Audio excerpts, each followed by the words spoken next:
This podcast was recorded on traditional Denizal land.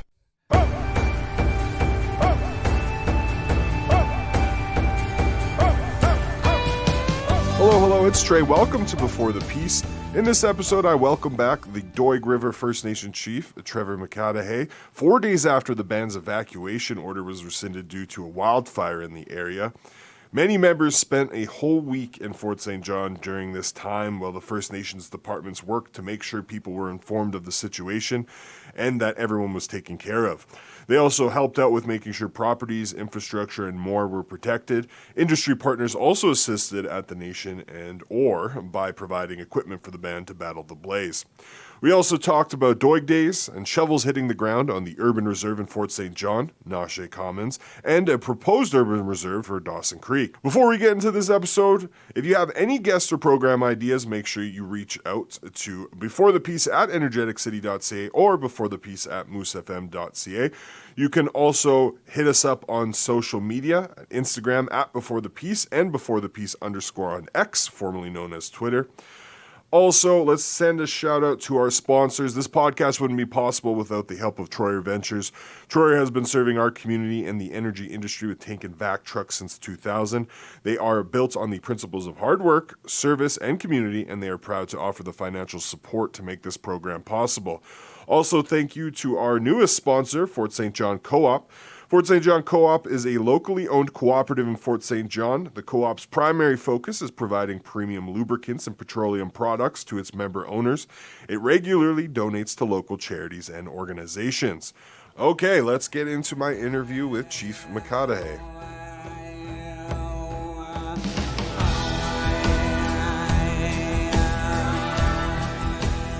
Since we are 4 days removed from the evacuation order being rescinded from Doig River First Nation, how are members feeling after being in Fort St. John for over a week due to the nearby wildfire? What's the temperature like in the community?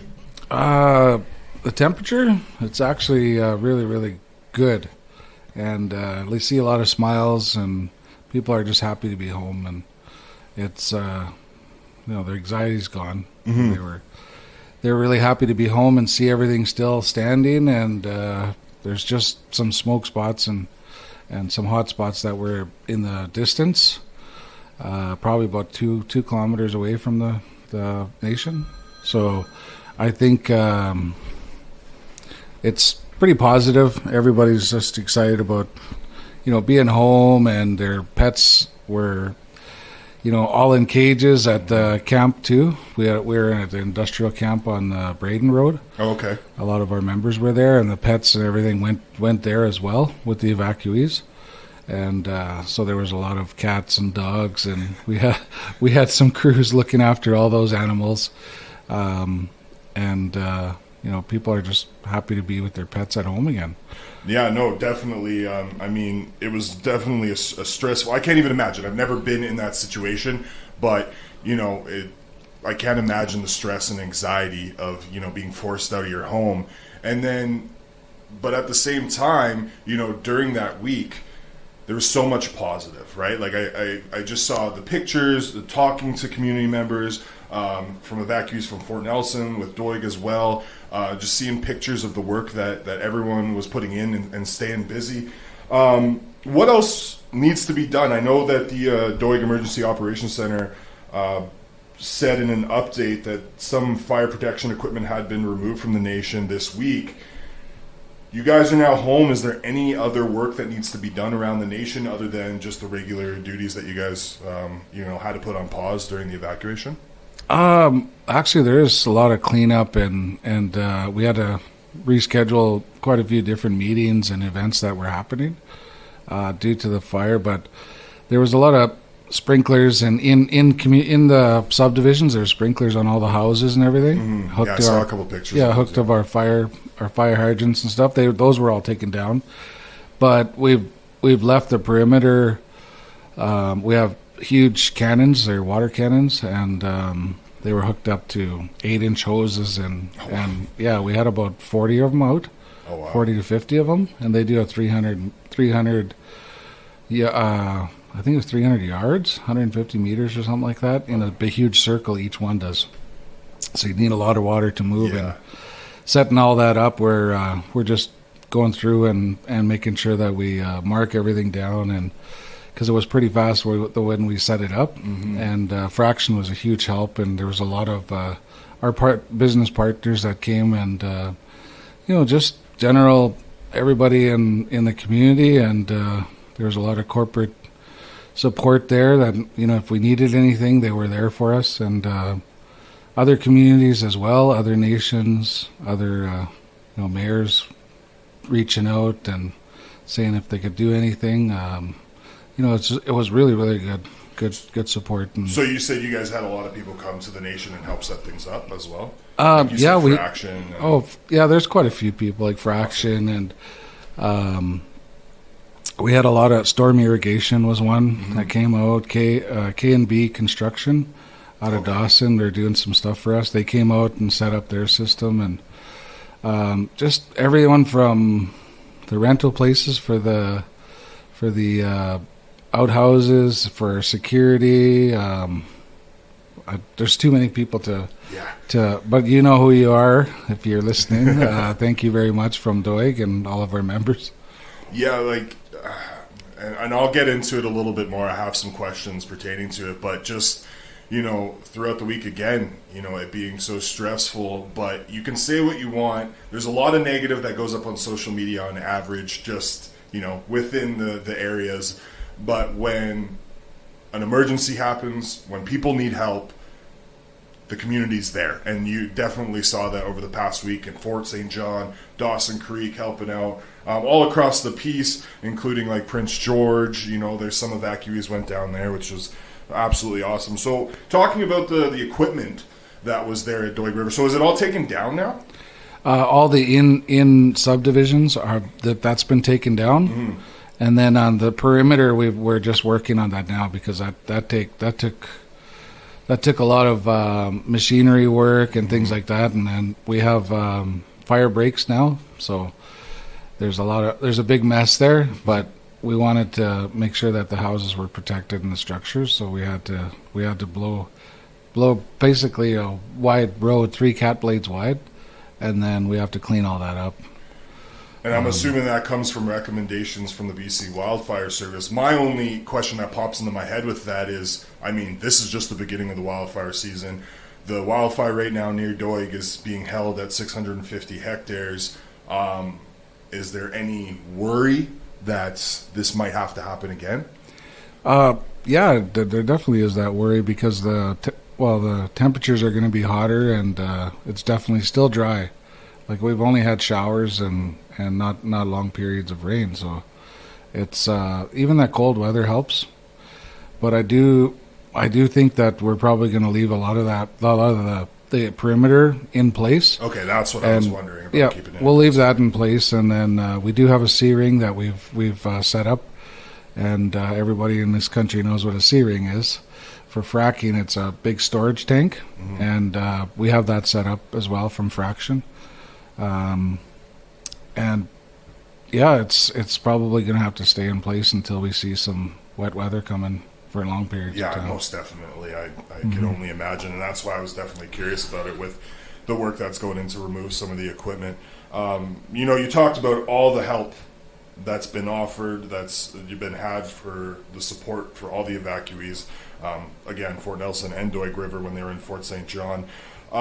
During that week, obviously the focus was on ensuring that the community was cared for, that they were put up in hotels, they got their vouchers and things like that.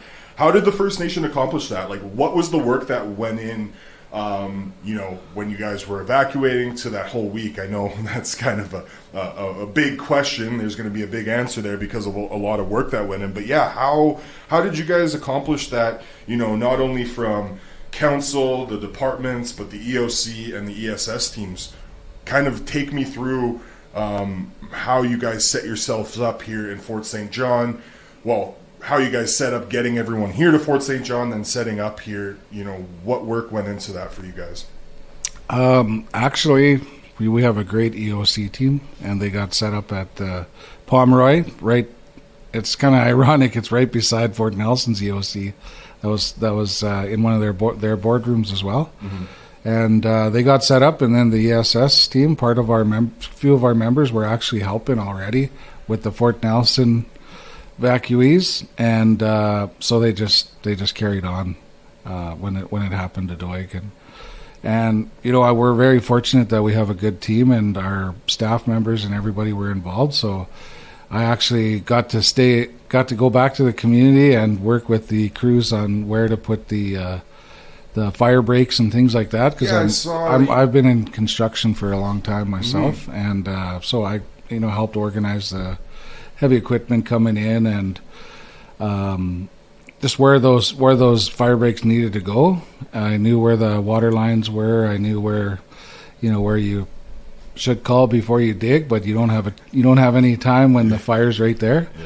So it was good for me to be there, and I kind of knew where all the infrastructure was already. Yeah, I saw a picture of you with an iPad with one of the firefighters, and I saw a map, and I'm assuming that's exactly what you're talking about, is kind of showing them where everything is and where to go. The evacuation goes down. Obviously, the EOC is in conversations with the BC Wildfire Service. They know it's happening. What was the evacuation like, getting members out, specifically elders? How did that go about? Well, the EOC team sprung into action right away, and everybody, there's a process that we follow, and there was quite a few of them. The employees are part of the EOC team, so the alert went out. Facebook, obviously everybody's on social media now, Facebook, and it just went from house to house, and then once they do the sweep and the check, everybody's out.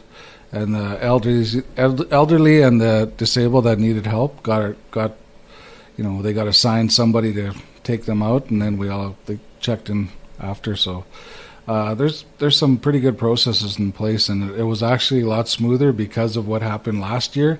Last year I was going to ask about that, yeah. So it was. I'll wait till you ask about. Well, no, let's get right into it. Last year, because what I was going to say is. If there were any challenges compared to last year, and kind of how you guys fixed your plan. So yeah, go right into it. Talk about last year in comparison to this year, and the changes that were made. Well, actually, last year we kind of had some time to get going. So that was a benefit from last year, because that Dawson Creek was coming from, and it was Stoddart that was coming through, and it was right at Blueberry's door, which is not far from us. So we learned a few things from that. This year, the fire was right on us. Like, it was right 200 meters from the band office on the other side of the river. And because it was so dry, it went up like you wouldn't believe. So we didn't really have that much time. But from last year to this year, we actually got some experience in it, which is not... I wasn't hoping for any of that again. But yeah, it just went smooth, actually, really smooth. Well, and that's what it sounds like, just even from the updates that I had seen and hearing from community members. It did seem like it went smooth for you guys. I guess, what changed in the process from last year? Was it just, kind of whittling down of like, hey, we're going door to door? Like, what specifically changed, the changes that you guys had to make for it to be flawless this year? Or smooth, I would say, not flawless. Yeah, smooth. The changes probably from lessons we've learned from the last time. Just on order of from what end of the reserve to go to, and everybody kind of family stuck together, so they knew who to make sure that they take care of, and we had a list of everybody, and this was built from last year basically over the year. So we have a list of disabled, elderly, who needs a ride, and even some of our people, they don't own cars. They don't, they choose to transit and all that kind of stuff with our buses and things. So we have everybody on a list, and it's just going through the list that we built and preparedness. That's the difference, is being more prepared this time around.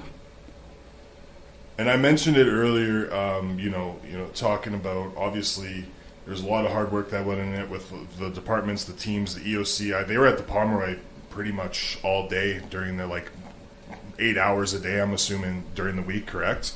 Kind of making sure that they were updated and that the community was updated as well. Yeah, they definitely were there from, I think it was 8 till 5, Yeah. and then sometimes 8 till 8 whenever they're forced, the wildfire teams were out there, they'd call in, and if there was something that, they were worried about the wind changing, or if the fire did something that was unpredictable, they would report to the OC team right away. Was there any damages in the nation at all? Yeah, there's some damage to some of our. We actually had a project called Project Forest there, and we were reforesting probably about I don't even know, it was 80 acres maybe, and we were planting berries and shrubs and medicinal plants and trees, and it was a real cool Project Forest. It's called actually, and you can look it up on the Doig page. And we were going to build walking trails there and berry picking and just someplace you can go with your family and really experience, a tranquil place and nature. And it actually burnt it. I was going to say, did it get completely wiped out? It did. And we did some previous work on all the mounding and everything from the last season. And we actually didn't get to plant that many trees there yet. So maybe this will clear the path for some new trees. But that was kind of sad that it did do that. And we've learned a few things about access and things like that. Delve further into that. What do you mean about access? We've had to pull the wildfire trucks out a few times. There was a couple of creek bottoms that were still wet, and when you have a full tank of water going in, they got stuck. And we tried to make sure we help as much as we could. And it's there's a few trucks that got stuck on the creek beds. Trying to get through. So now we're really looking at access and access points, making sure they're open. So we'll be working on that for sure. And we noticed a few exits that need to be upgraded so that in case something happens, another emergency of whatever, there needs to be two escape routes. So that's obviously a takeaway coming from this recent evacuation. Is there anything else that you guys feel like that you'll need to have conversations on or prepare for in case it happens again? I hope it doesn't happen again, but yeah, definitely there is a few things that we're going to be working on. Like I said, make sure there's two exits out of each. We have 3 subdivisions in Doig, Main, and Jack Pine and Two Rivers, and there is 2 ways out of the reserve, east and west, but our one subdivision has only one way out of it, really, because there's a bridge that needs to be put in, and then there's another access road that we have to put in. But definitely there's some lessons that we learned again. So hopefully we don't have to do it again, but I'm pretty sure we'll be proficient in how we do our evacuation. And then just going back, to the damages, was it only the forest project that was damaged? Was there any houses or infrastructure? No houses, no infrastructure. We're actually we did some fire smarting this year, and awesome. we did about 65 hectares. And the really great part is on the back, the river was on the other side of one of our fire smarted sections. We did 25 hectares in behind Jack Pine, and there's a real steep slope. So what they do is they come in and they mulch everything, and there's about, I think, 5 meter space between each tree. So you could have a crown fire go up through the tops, but the way we mulched everything, there was no fuel for it to burn. Like, everything was mulched up, and then it got mulched with dirt at the same time. So it was burning, but it would burn very slowly, so you could actually just put it out. Well, and actually fight it. And that's one thing that we were really glad that we did. And we spent about $750,000 this year on fire smarting alone. It'll probably be $1 million by the time we're done now with this. I was going to say, well worth it. Well worth it. Well worth it. You can't. There's our administration building to replace that, you're looking at $20 million now, and we just couldn't afford to do that. No, definitely. Well, I mean, as much as it sucks to have to be forced out of your community and to have to learn lessons through an emergency like that, I mean, the positive is you guys did, and now, you could keep building off that in your emergency preparedness plans and just setting up the community in case it happens again, unfortunately, just with how the seasons have been, right? It's just been so dry, the past year especially. Yeah, I think a couple of things that I would like to point out too is I did get a couple of support calls from Minister Ma in the BC Ministry of Emergency, and she did call me and asked me if I needed anything or if we're having difficulties with whatever we're doing. They did send out adequate crews to our fires, and they did send out as much help as they could with Fort Nelson going at the same time, and I'm really pleased with what the province did as well. And I did get a call from Minister Hadju from the federal government and with Indigenous Service Canada, and I was I was pleased that they called and reached out and wanted to see how everything was going. Awesome. So, I mean, long story short, you do believe that there was a good response. Like, you do think that they were quick and timely in the work that they put in with just all the services, but BC Wildfire Service especially? Yeah, for sure. Like last year it was a little different because we had so many fires going, and there really was we didn't have enough crews, we didn't have enough anything. I don't think we expected that in the whole province of British Columbia to have that many fires. So, that in mind, I really can't complain. They did a good job. Awesome, Trevor. Well, my last question here, it's kind of, I just want your thoughts on my thoughts here. So, as I mentioned earlier, I found a lot of positives in the week. Like, obviously working in the newsroom, I'm keeping up with everything, and your EOC team and just the departments in general were putting up a lot of pictures, a lot of updates, and in those pictures again were a lot of positive things. I saw the Doig drummers and some Fort Nelson First Nation drummers coming together, and there was the evacuee dinner last Friday that was organized by the was it the language department? Yeah, cultural language department. Organized that in 48 hours. In the stressful and anxious times, it seemed like the sense of community and togetherness was like definitely there. It was truly inspiring and amazing to see, and I just kind of want your thoughts on that as well. Again, you being the leader of this community, yes, there's stress across the board with all community members, but you're also the leader. You're taking care of your community members, so there's that level of stress that I imagine for you as well. Seeing that, did it help kind of, I guess, for lack of a better term, bring a sense of relief, or at least a sense of happiness in that moment during that, turbulent time?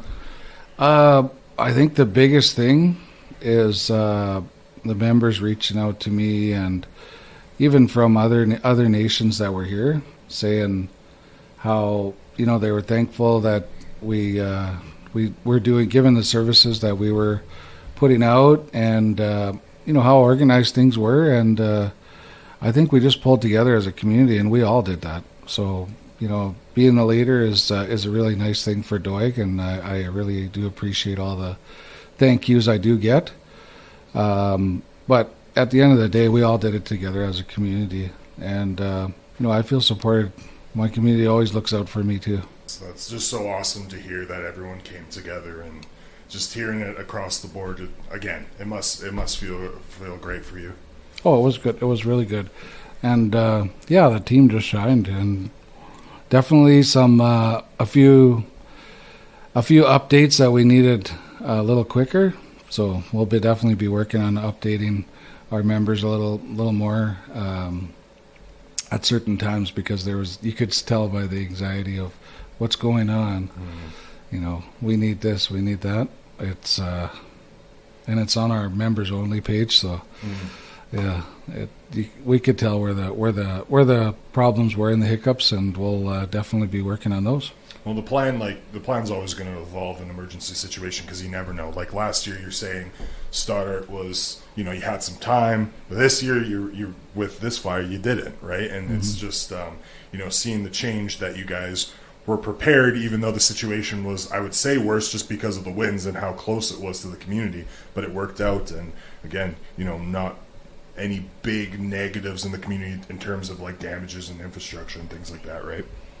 Yeah, for sure. And I think there's probably, like, Terry Rathje is social director, and she was like she was a workhorse. So was Shona Nelson, our band manager. But definitely those ladies worked really, really hard, and they have supports too, like their staff and everybody just went to task. Awesome. And so as a result of the wildfire situation, the nation had chose to postpone Doig Day to June 6th. It was supposed to legitimately take place today, May 23rd, as we're recording here. And it makes sense out of the abundance of caution that you guys would move it. Talking about Doig, what is the Doig Day? What is the impact Doig Day has had on not only the students in Fort St. John, but on the nation over the last 25 years that it has been held? Doig Days is one of our main cross-cultural training tools that we've been, we've put since the last 25, 30, just to battle like the racism and things like that. And it's when you have a grade four student sitting there with an open mind and understanding where you come from and what you're doing and what your culture is, they respect that. And I think there's grade fours that are bringing their kids back now. And they say that that's one of the best times they've had in any school trips. It means a lot for especially cross-cultural training and just people understanding. That's the biggest thing, is understand who you're dealing with, and no, grade fours don't make assumptions, or they don't. A lot of them don't have things that are obscuring their view. I think. I've met, been here in the community, 4 years, not a long time, but, working in news, to talk with a lot of people, and I have heard so many people that are adults, older than me, around my age, that bring up Doig Days and how positive that experience was. And, it's usually only one day, right? Like, it's usually just the grade 4 students are going that one time. Mm-hmm. What does that mean for you in the community that this event that's been going on for decades is so notable and so important that it's stuck through people's lives? It's definitely something that I do think about quite a bit, because Margaret Davis is one of the founders of Doig Days, and she's still with us. She's still on the team. She's there out the whole way, and I look at that dedication and just putting across the sharing our culture, and sharing is caring, and that's what she's all about all the time, and it shows a good way to be, and it's important for our community, especially being noted for Doig Days. And you reach so many people when you do all the grade fours. Like, on average, we have between 450 to 650. That's how many kids that come out. Wow. And we have a lot of support there too. Like, it's not only Doig that does it. We have archaeology companies. We have all our support from our industry partners, from industry, from forestry, oil and gas, government, you name it. They come. They come, and everybody's just a part of it. It's just a community function. And I wouldn't say it's only Doig, because everybody's involved. Mm-hmm. But it is something important for us. You mentioned it kind of loosely there, of kind of combating racism, but just getting a clear kind of answer on that. Why was the day created, and how did the partnership start with School District 60?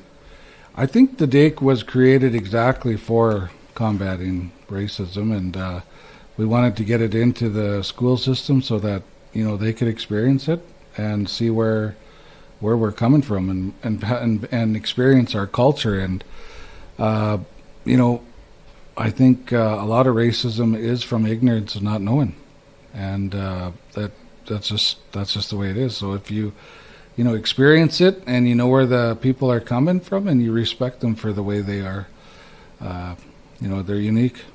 I think that could be learned across everything, across from all our functions within Fort St. John. Like we do have, the International Food Days. We have all kinds of events within the city, and I think our cultural side is getting pretty diverse.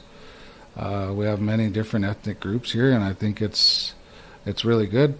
We're at the end of the day, we're all one big family, and if someone's pulled over on the side of the highway, it doesn't matter who you are. You generally stop and see if they need assistance or help, and I feel that in the Peace region.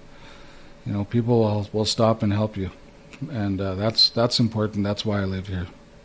No, and I totally agree. As I said earlier, no matter how you think, your opinions, whatever the case may be, if someone's in a dire situation, there is always someone, not even someone, there's always multiple people that are there to help out in any way they can. And I think the Doig River and its members are a reflection of that. I mean, even for me personally, you talk about Fort St. John and all the events you guys throw here, but like even at Doig, when you guys have events there, it's usually open, for the most part, open to anyone. Like I've definitely been there. I think it was for the last spring, forgot the name of the event, but it was just a big gathering in the gym, and all walks of life were there. It was awesome. Everyone came together with food, and it was just you said one big family. You definitely feel that at these type of events, and not only with Doig, but just across the board. I think here in the Peace region, right? Definitely. We like to call them world cafes. Yes, world cafes. Yeah, world cafes, and sometime in the near future we'll be starting down in Dawson with our urban reserve, and we want to get feedback from the community too on all that kind of stuff. My smile there is because legitimately that's what I was about to get into. Talking about positives. We'll start off with Fort St. John and Naache Commons. Naache Commons. Naache Commons. So that's the urban reserve. Shovels are being put in the ground this summer. I think it'll probably be sometime in June. Okay. We haven't put a date exactly, but we're breaking ground there with all our pipe works, and our gas station. Everything's going up, and we're really excited about it. Actually, oh man, I'm even excited. I was at the trade show there, and you guys were all set up, and I was just looking at the boards for the urban reserve, and then I just hear Shona behind me. Trey, you'll get an invite. Don't worry, don't worry. It's this summer. I'm like, okay. I still want to look at everything, but no, it's super exciting for you guys. And I guess, you kind of expressed it there, but how excited are you about this coming to fruition during your time as chief? And what are you hoping the impact will be on the communities once it is fully operational in Fort St. John with Naache Commons? Impact? I think the impact will be huge. It definitely will be huge. And, there's so much opportunity in Fort St. John and area. And we're just excited and ecstatic about being a part of it. And we're coming home, and like back in the olden days, we actually are reopening 548 Trading Company here in Fort St. John, where the business center used to be, and we're going to be we'll have some cultural supplies, other things for the trading posts usually have, and essences and oils and all that kind of stuff will be there. But I don't know if I should be saying too much, but they finished painting. They did some renovations there, and we used some local contractors. Arley's is one of them, and he did a great job in there, and I'm excited to see that. So that'll probably move sometime in our to our urban reserve, but everything takes time, and we've been working on this since I think the first MOU was signed with Doig and the city of Fort St. John in 2009. Oh wow! So it's been going for quite a while, Yeah. and we're actually going to break ground this year. So it's huge for us. And I know it took a long time, but you got to do it right. Oh yeah, exactly. and you can't rush it. Yeah, you can't rush into anything like that, especially when it's a multi-million-dollar project. Not And- only the price, but talking about the impact too, right? You want to make sure that, and I know you guys already have that kind of plan, but you want to solidify that you have these services, that it's going to make that impact, that this building is actually going to matter, and you don't want to just rush it in there just off the first idea that you have, right? Yeah, for sure, and it is going to be with one of our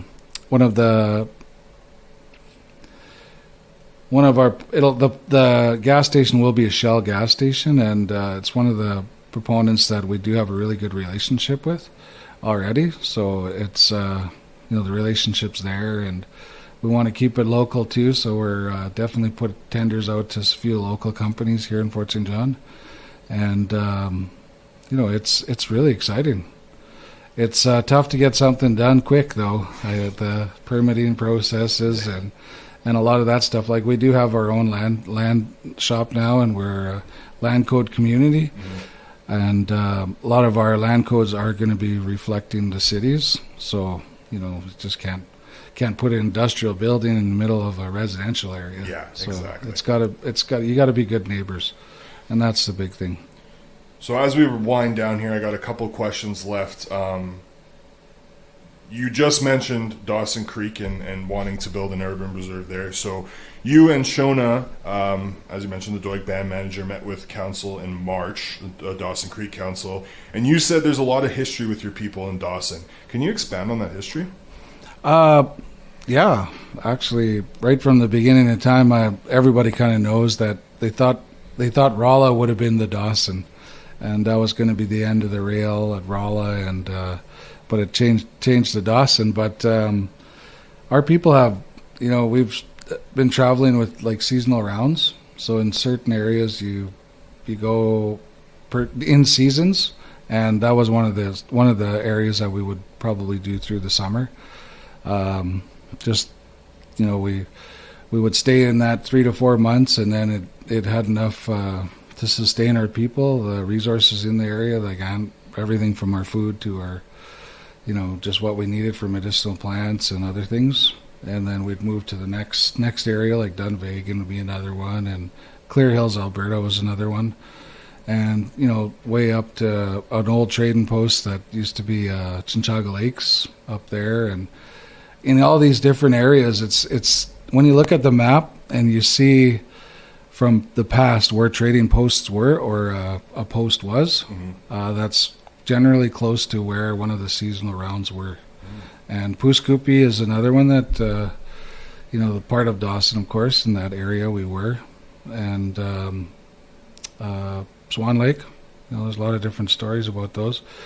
But there is definitely a history being in Dawson, and especially close to Puskupi, because that's where the first jailhouse, the first courthouse and the real hospital was there. And, that's where our people had to go. So there's a lot of history there of being in that area, and it's important.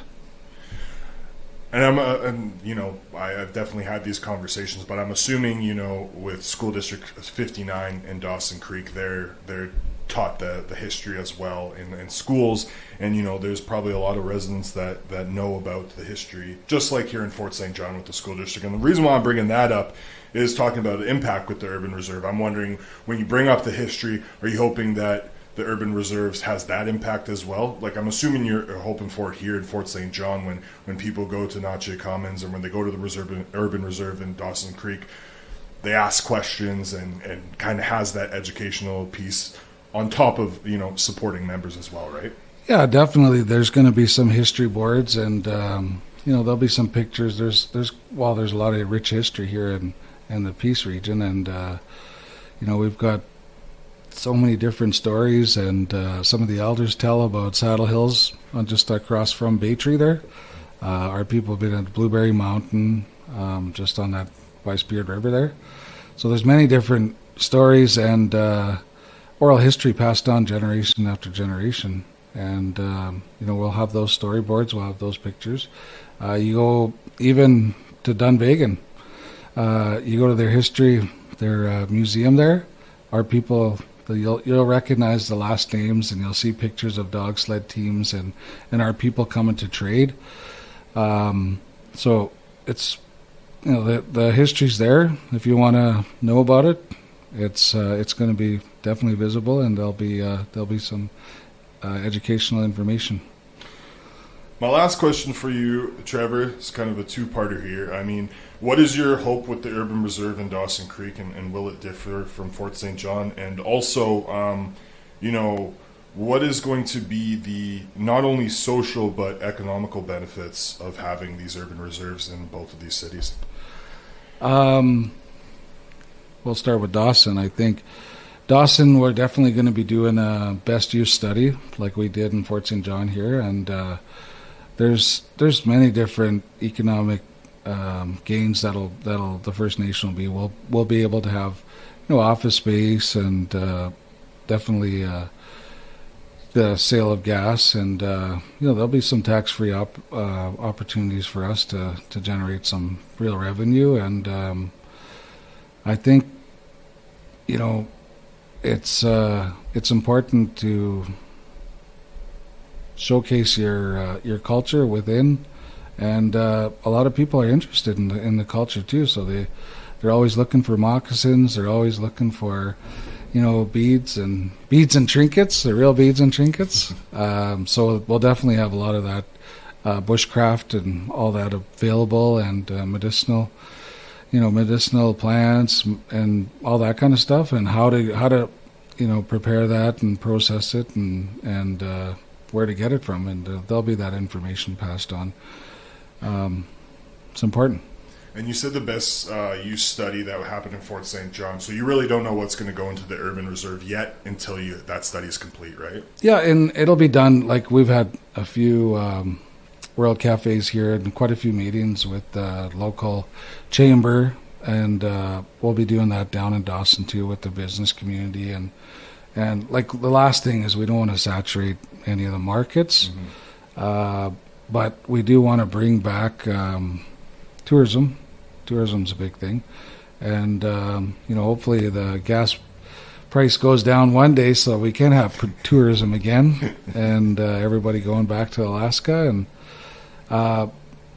I think there's a lot of opportunities. We just have to find your niche market, and you know, we don't really have any native. I don't say native, but any indigenous, you know, led gas stations or car washes, or, you know, that kind of stuff. It's something that we're definitely going to have to do our best use study on, and you know, adding culture to the community is a big thing too for tourism. So that'll help everybody. We just want to be a part of the game at the end of the day, and we'll bring our part to it to, you know, boost everybody else too as well. If we have something that'll bring the people to the city, they'll definitely eat there, stay there, lodge there.